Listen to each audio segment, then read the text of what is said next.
Moi, je suis la vraie vigne, et mon Père est le vigneron. Tout sarment qui est en moi, mais qui ne porte pas de fruit, mon Père l'enlève. Tout sarment qui porte du fruit, il le purifie en le taillant, pour qu'il en porte davantage. Mais vous, déjà vous voici purifiés grâce à la parole que je vous ai dite.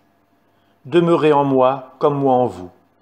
De même que le sarment ne peut pas porter de fruit par lui-même, s'il ne demeure pas sur la vigne, de même vous non plus, si vous ne demeurez pas en moi. Moi je suis la vigne, et vous les sarments. Celui qui demeure en moi et en qui je demeure, celui-là porte beaucoup de fruits. Car en dehors de moi, vous ne pouvez rien faire. Si quelqu'un ne demeure pas en moi, il est comme le sarment, jeté dehors et il se dessèche. Les sarments secs, on les ramasse, on les jette au feu et ils brûlent. Si vous demeurez en moi et que mes paroles demeurent en vous, demandez tout ce que vous voulez et cela se réalisera pour vous. Ce qui fait la gloire de mon Père, c'est que vous portiez beaucoup de fruits et que vous soyez pour moi des disciples. Comme le Père m'a aimé, moi aussi je vous ai aimé. Demeurez dans mon amour. Si vous gardez mes commandements, vous demeurerez dans mon amour, comme moi j'ai gardé les commandements de mon Père, et je demeure dans son amour.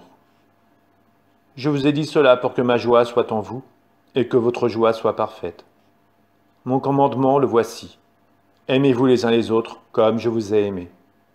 Il n'y a pas de plus grand amour que de donner sa vie pour ceux qu'on aime. Vous êtes mes amis si vous faites ce que je vous commande. Je ne vous appelle plus serviteur, car le serviteur ne sait pas ce que fait son maître. Je vous appelle mes amis, car tout ce que j'ai entendu de mon Père, je vous l'ai fait connaître. Ce n'est pas vous qui m'avez choisi, c'est moi qui vous ai choisi et établi, afin que vous alliez, que vous portiez du fruit et que votre fruit demeure. Alors tout ce que vous demanderez au Père en mon nom, il vous le donnera. Voici ce que je vous commande, c'est de vous aimer les uns les autres. Si le monde a de la haine contre vous, sachez qu'il y en a eu d'abord contre moi.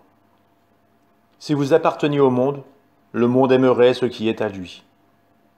Mais vous n'appartenez pas au monde, puisque je vous ai choisi en vous prenant dans le monde. Voilà pourquoi le monde a de la haine contre vous. Rappelez-vous la parole que je vous ai dite.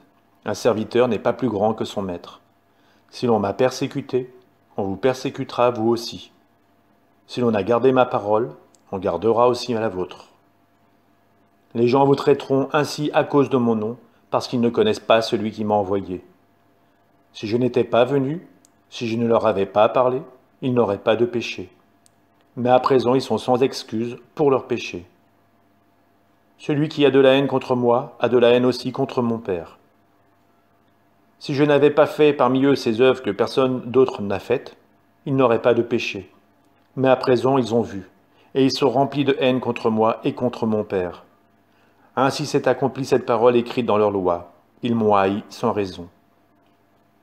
Quand viendra le défenseur, que je vous enverrai d'auprès du Père, lui, l'Esprit de vérité qui procède du Père, il rendra témoignage en ma faveur. Et vous aussi, vous allez rendre témoignage, car vous êtes avec moi depuis le commencement.